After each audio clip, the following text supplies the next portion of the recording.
Mi suegra me chantajeó con una grabación íntima. Y ahora trabaja limpiando mi casa. Cuando me casé con Elías, su madre me miró como si yo fuera una mancha en la historia de su familia. No me lo dijo directamente, claro. Ella era experta en el arte del desprecio silencioso. Sonrisas tensas, abrazos que no tocaban, comentarios disfrazados de preocupación. ¿Estás segura de que puedes con alguien como él? Las mujeres de nuestra familia no se rinden tan fácil. Tu estilo es diferente. Todo eso antes de que siquiera firmáramos el acta de matrimonio. Yo venía de otro mundo. No de uno más pobre, ni más rico. Solo distinto. Mi familia era ruidosa, caótica, emocional. La suya era fría, meticulosa, obsesionada con las apariencias. Su madre, Teresa, era la reina del control. Cada reunión familiar era una obra de teatro donde ella dirigía el guión. Y yo, desde el primer día, fui la actriz que no encajaba. Elías me amaba. Eso lo sé. Pero también era ciego. No veía cómo su madre me desarmaba poco a poco. Cómo me aislaba en las reuniones. Cómo hablaba de sus exnovias frente a mí. Cómo me comparaba con mujeres que sí sabían comportarse. Y cuando intenté hablar con él, me dijo que exageraba. Que su madre era intensa, pero buena. La primera vez que me enfrenté a ella fue en una cena. Me dijo que yo no entendía lo que significaba ser parte de su familia. Que no tenía la clase ni la compostura para estar al lado de su hijo. Le respondí que no necesitaba su aprobación. Que Elías me había elegido.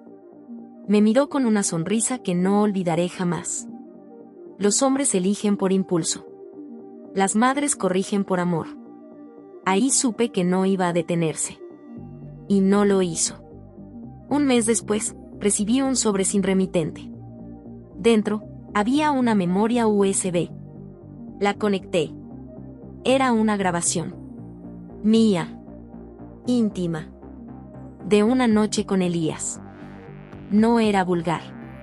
Pero sí lo suficiente como para destruirme si se hacía pública. La cámara estaba oculta. La calidad era profesional. Y lo más perturbador, la voz que se escuchaba al final era la de Teresa. No olvides quién manda aquí. Me temblaron las manos. Me encerré en el baño. Vomité. Lloré. Me sentí violada sin haber sido tocada. Me sentí expuesta, vulnerable, rota. Y lo peor, no podía decirle a Elías. No sin pruebas. No sin que pensara que yo estaba inventando cosas para atacar a su madre. Así que guardé silencio. Pero no me rendí. Empecé a investigar. Revisé cámaras, dispositivos, registros. Descubrí que la grabación había sido hecha en una casa de campo que Teresa nos había prestado para un fin de semana. Encontré el modelo de cámara en una tienda especializada. Y luego, encontré al técnico que la había instalado. Le pagué para que hablara. Me dijo que una mujer elegante, de unos 50 años, le había pedido instalar cámaras ocultas para seguridad. Le mostró una foto. Era Teresa. Tenía la prueba. Pero no la usé de inmediato. Esperé. Porque si algo había aprendido de ella, era que la venganza no se sirve caliente. Se sirve fría. Y en silencio. Mientras tanto, Teresa seguía con su guerra emocional. Me ignoraba en reuniones. Le hablaba a Elías como si yo no estuviera. Me corregía frente a los demás. Y cuando intenté confrontarla, me dijo que yo no tenía ni la madurez ni la inteligencia para entender cómo funcionaba una familia de verdad. Así que decidí actuar. Le envié una copia de la grabación. Con una nota, sé lo que hiciste. Y tengo pruebas. Si esto sale, no solo perderás a tu hijo. Perderás tu reputación. Tu círculo. Tu mundo. Me llamó esa misma noche. No lloró. No gritó. Solo dijo, ¿qué quieres? Le respondí, nada. Por ahora. Y colgué. A partir de ese momento, todo cambió. Teresa se volvió silenciosa. No me atacaba. No me ignoraba. Pero tampoco me hablaba. Era como si hubiera aceptado que yo tenía el control. Pero yo sabía que no era suficiente. Porque ella no era de las que se rinden. Era de las que esperan el momento perfecto para contraatacar. Y lo hizo. Un día, Elías llegó a casa con una expresión extraña. Me dijo que su madre había tenido problemas financieros. Que había perdido parte de sus ahorros. Que estaba buscando trabajo. Que quería reconstruirse. Le pregunté si sabía por qué. Me dijo que no. Que solo quería ayudarla.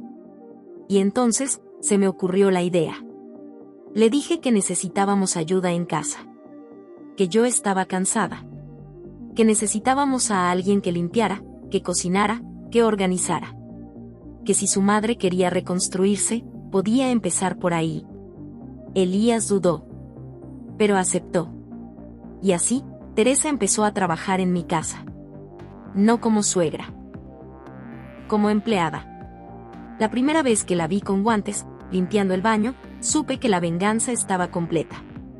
No porque quisiera humillarla, sino porque quería que entendiera lo que se siente estar bajo el control de alguien más. Lo que se siente ser invisible. Lo que se siente ser usada. No dije nada.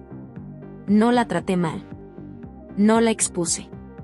Solo la dejé existir en silencio. Y cada vez que pasaba frente a mí, bajaba la mirada. Pero lo que vino después fue aún más perturbador. Porque Teresa no se rindió. Empezó a dejar notas en la casa. Pequeñas frases escritas en servilletas, en papeles, en libretas. Frases como esto no ha terminado. La sangre no se doblega. El silencio también mata. Era su forma de decirme que aún tenía algo. Y yo empecé a sentir miedo. Porque si había sido capaz de grabarme sin que lo supiera, ¿qué más podía tener? Las notas comenzaron a aparecer en lugares cada vez más personales. Dentro de mi agenda. En el cajón de mi ropa interior. Pegadas en la parte trasera del espejo del baño. No eran amenazas explícitas, pero cada frase era una daga envuelta en terciopelo. La verdad siempre encuentra su camino. No todos los secretos mueren contigo. ¿Y si Elías supiera lo que callas? Al principio pensé que era solo una forma de resistirse. Una manera de mantener su orgullo mientras limpiaba los pisos de la mujer que había intentado destruir. Pero luego entendí que no era solo eso. Teresa estaba jugando otro juego. Uno más sutil. Uno que no se trataba de poder, sino de culpa. Porque sí, yo tenía la grabación. Sí, la había chantajeado. Sí, la había convertido en empleada de su propio hijo. Pero también había algo que yo no quería admitir. Me estaba empezando a parecer a ella. La venganza silenciosa que había planeado con tanto cuidado empezaba a corroerme desde adentro. Cada vez que la veía limpiar, cada vez que bajaba la mirada, cada vez que Elías me decía gracias por ayudar a mi madre, sentía una mezcla de triunfo y vacío. Porque aunque ella había sido cruel, yo ahora era la que sostenía el látigo. Y entonces, ocurrió algo que lo cambió todo. Una noche, mientras revisaba unos documentos en el estudio, encontré una carpeta que no reconocía. Estaba escondida detrás de unos libros, en una zona que solo Teresa limpiaba. Dentro, había fotografías. Mías. De antes de conocer a Elías. Algunas eran normales. Otras, no tanto. Había una en particular que me heló la sangre. Era de una reunión familiar que yo había tenido con mi padre años atrás. Una reunión que había terminado mal. Mi padre estaba borracho. Me gritó. Me empujó. Y alguien, desde lejos, había tomado una foto justo en el momento en que yo caía al suelo. Esa foto nunca debió existir. Y sin embargo, ahí estaba. Junto a ella, una nota: todos tenemos algo que ocultar. Me temblaron las manos. Porque esa escena era el secreto más profundo que yo guardaba. Nadie sabía lo que había pasado esa noche. Ni siquiera Elías. Yo había cortado toda relación con mi padre después de eso. Había enterrado ese recuerdo. Y ahora, Teresa lo había desenterrado. La confronté. Le mostré la foto. Le pregunté cómo la había conseguido. Me miró con una calma que me desarmó. Tu padre me la dio, dijo. Antes de que muriera. No sabía que mi padre había muerto.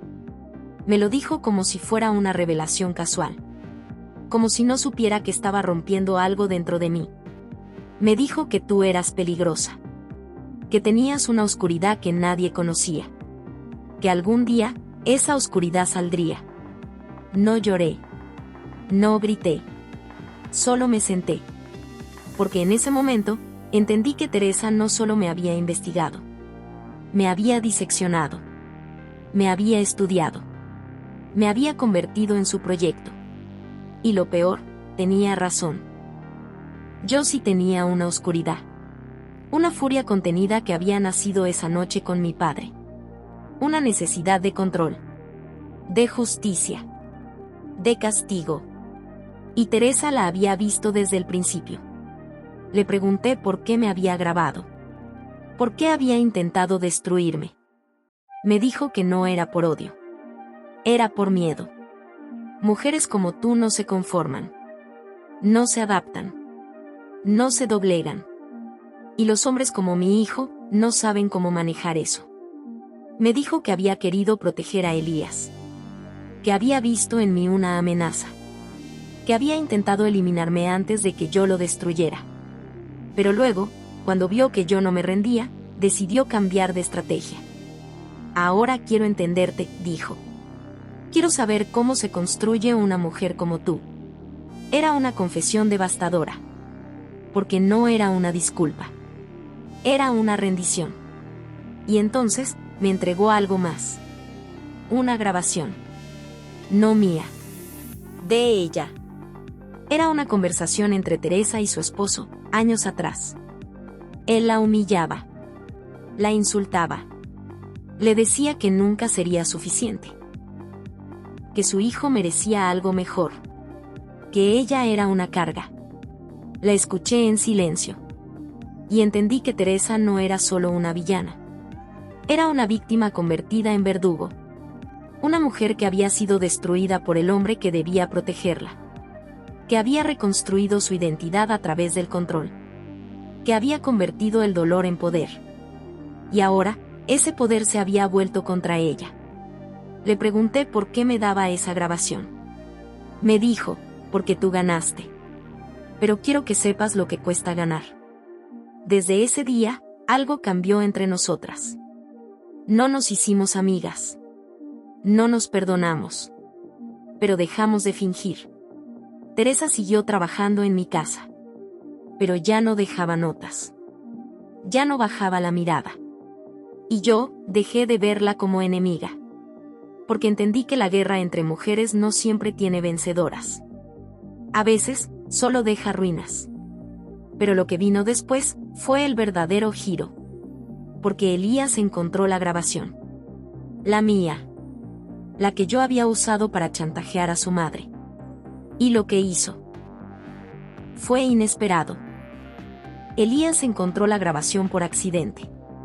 Estaba buscando unos documentos en mi computadora cuando abrió la carpeta equivocada. No fue culpa suya. No fue intencional. Pero lo que vio, lo cambió.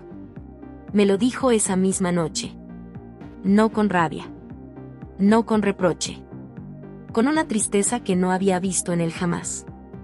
¿Por qué no me lo contaste?, preguntó. No supe qué responder. Porque no había una sola razón. Había muchas. El miedo. La vergüenza. La necesidad de protegerlo. La necesidad de protegerme. La furia. La herida. La historia que su madre había escrito sin que él lo supiera. Le conté todo. Desde el sobre anónimo hasta la conversación con el técnico. Desde la decisión de no destruirla legalmente hasta el momento en que la contraté como empleada. Le hablé de las notas. De la foto de mi padre. De la grabación que ella me entregó. De la confesión. De la rendición. Elías escuchó en silencio. No interrumpió. No juzgó. Pero cuando terminé, me dijo algo que me partió en dos. Ahora entiendo por qué mi madre siempre decía que tú eras peligrosa. No lo dijo con odio. Lo dijo con miedo. Y ahí supe que lo había perdido. No porque me odiara, sino porque ya no podía confiar en mí. La grabación no solo había expuesto a Teresa. Me había expuesto a mí. Como alguien capaz de chantajear. De manipular. De ejecutar una venganza silenciosa. De convertir a una mujer rota en sirvienta por justicia emocional. Y aunque todo lo que hice fue en defensa propia, también fue oscuro. Elías se fue esa noche. No hizo escándalo. No gritó. Solo empacó una maleta y me dijo que necesitaba tiempo. Que necesitaba entender quién era yo. Y quién era él. Teresa no dijo nada. Siguió limpiando. Siguió cocinando. Siguió existiendo en silencio. Pero yo me derrumbé. Porque la mujer que había ganado la guerra ahora vivía sola en un castillo vacío. Pasaron semanas. Luego meses. Elías no volvió. Me enviaba mensajes cortos. Preguntaba por los pagos. Por la casa. Por los documentos. Pero nunca por mí. Y entonces, un día, Teresa me pidió hablar. Me dijo que iba a renunciar. Que había conseguido otro trabajo. Que ya no necesitaba estar aquí. Le pregunté si era por Elías. Me dijo que no. Es porque ya aprendí lo que tenía que aprender. Le pregunté qué había aprendido. Me miró con una mezcla de respeto y dolor. Que el poder no se sostiene con miedo. Se sostiene con verdad. Y tú, tienes demasiada verdad dentro de ti. Pero también demasiada furia. Me abrazó. Por primera vez. Y se fue. Y yo, me quedé sola. No por castigo. Por elección. Porque entendí que la venganza silenciosa puede ser impecable. Puede ser justa. Puede ser poética. Pero también puede dejarte sin nadie. Elías no volvió. Teresa no volvió. La casa se volvió más grande. Más fría. Más mía. Y entonces, decidí hacer algo que nunca pensé que haría. Escribí una carta. A Teresa. No para pedir perdón. Sino para agradecerle. Por enseñarme que incluso las enemigas pueden ser espejos. Por mostrarme que el dolor no se combate con más dolor. Por recordarme que la verdad, aunque duela, siempre libera. Nunca respondió. Pero sé que la leyó. Porque meses después, recibí una caja. Dentro, había la grabación original. La mía. Y una nota. Ya no la necesito. Tú tampoco. La destruí. No por miedo. Por paz. Porque entendí que la justicia poética no siempre se trata de castigar. A veces, se trata de soltar. Y yo, solté. Ahora vivo sola. En una casa limpia. Sin notas. Sin grabaciones. Sin enemigos. No soy víctima. No soy verdugo. Soy una mujer que sobrevivió a una guerra emocional. Y que eligió la soledad como victoria.